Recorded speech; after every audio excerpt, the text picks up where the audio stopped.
Bonjour à tous et bienvenue sur la chaîne. Aujourd'hui, on se plonge dans un monument de la littérature africaine, un livre qui a marqué des générations de lecteurs et qui résonne avec une force intacte depuis sa publication en 1979. Je veux parler de Une si longue lettre de la Sénégalaise Mariama Ba. Ce n'est pas juste un roman, c'est un cri du cœur, un manifeste, un témoignage d'une rare intimité. C'est l'histoire de Ramatoulaye, une femme qui, au crépuscule de sa vie, se retrouve à faire le bilan.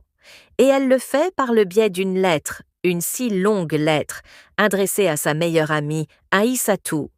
Préparez-vous, car aujourd'hui, on va décortiquer ce chef-d'œuvre en profondeur. Accrochez-vous, c'est parti! Partie 1. Le cadre et le choc initial.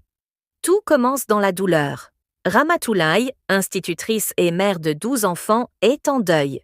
Son mari, Modou Fall, vient de mourir subitement. Le livre s'ouvre sur les strictes obligations de la Deuda, la période d'isolement et de deuil imposée à la veuve musulmane. Confinée chez elle pendant 4 mois et 10 jours, Ramatoulaye utilise ce temps forcé à l'arrêt pour écrire. Elle écrit à Aïssatou, son amie d'enfance, son âme sœur, celle qui est maintenant loin, aux États-Unis. Mais pourquoi une lettre si longue?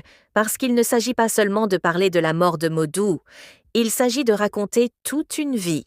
Une vie de femme, d'épouse, de mère, dans un Sénégal tiraillé entre tradition et modernité. Et très vite, on comprend que ce deuil est complexe. La douleur de la perte est mêlée à un autre sentiment, plus ancien, la trahison. Car Modou ne l'a pas quittée seulement par la mort, il l'avait quittée, vivante, plusieurs années auparavant. Partie 2. Le récit d'une double trahison. La lettre devient alors un flashback. Ramatoulaye nous raconte leur mariage d'amour, chose rare à l'époque. Elle, jeune fille éduquée et idéaliste. Lui, séduisant syndicaliste. Ils bravent les convenances, fondent une famille, croient à leur bonheur. Mais 25 ans et 12 enfants plus tard, le coup de tonnerre. Modou, alors âgé de 50 ans, épouse en seconde noces Binetou, une amie de leur fille aînée, Daba. Binetou a à peine 20 ans. Le pire dans cette polygamie, ce n'est pas seulement l'acte en soi, mais la manière. Modou ne prévient pas Ramatoulaye, il ne lui parle pas.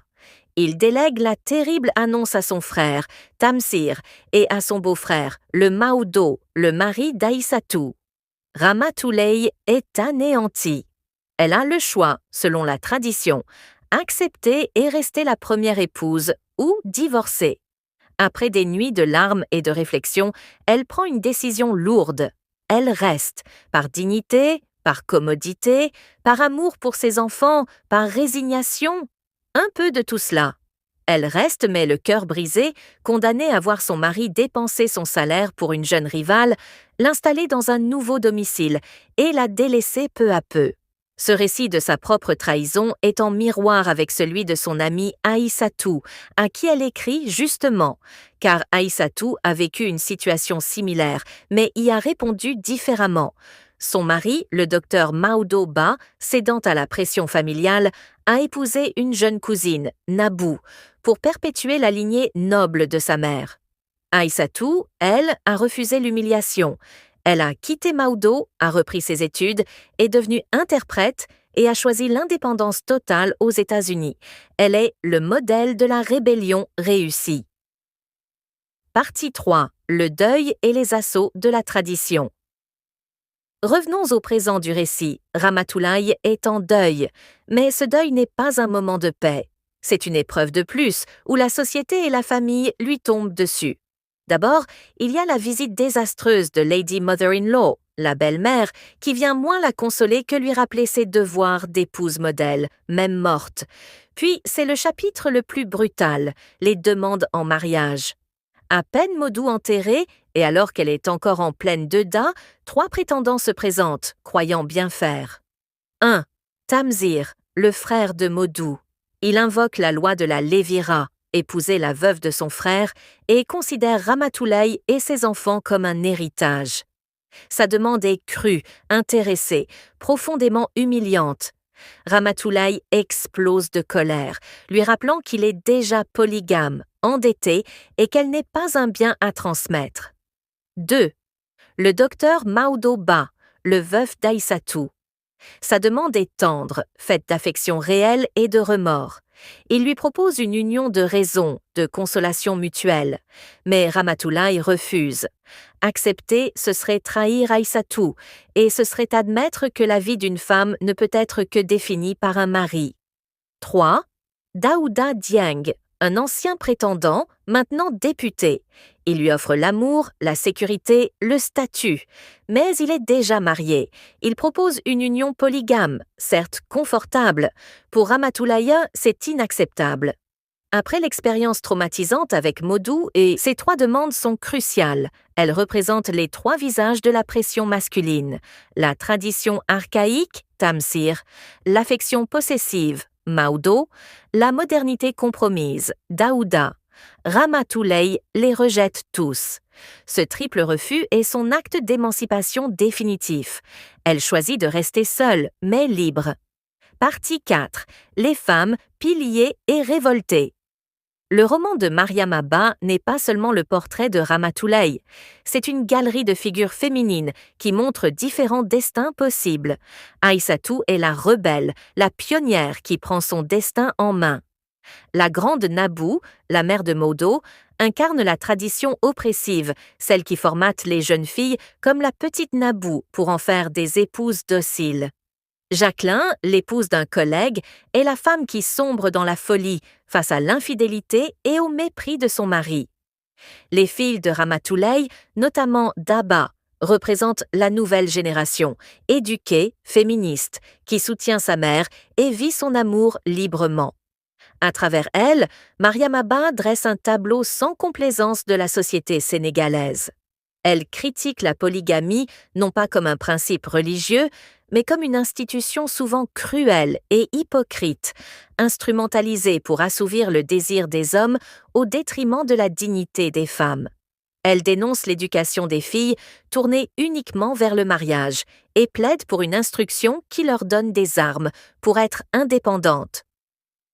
Partie 5. L'espoir et la conclusion. La lettre touche à sa fin. La Dedin est terminée. Ramatoulaye sort de sa réclusion. Elle a vidé son cœur, analysé sa vie, digéré sa colère et sa peine. Sa dernière décision est symbolique. Avec l'argent de l'héritage de Modou, au lieu d'acheter des bijoux ou de l'épargner, elle s'offre avec sa fille Daba une voiture. Un symbole de mobilité, de liberté, de maîtrise de son propre chemin. La lettre se conclut par un message d'espoir adressé à Aïssatou.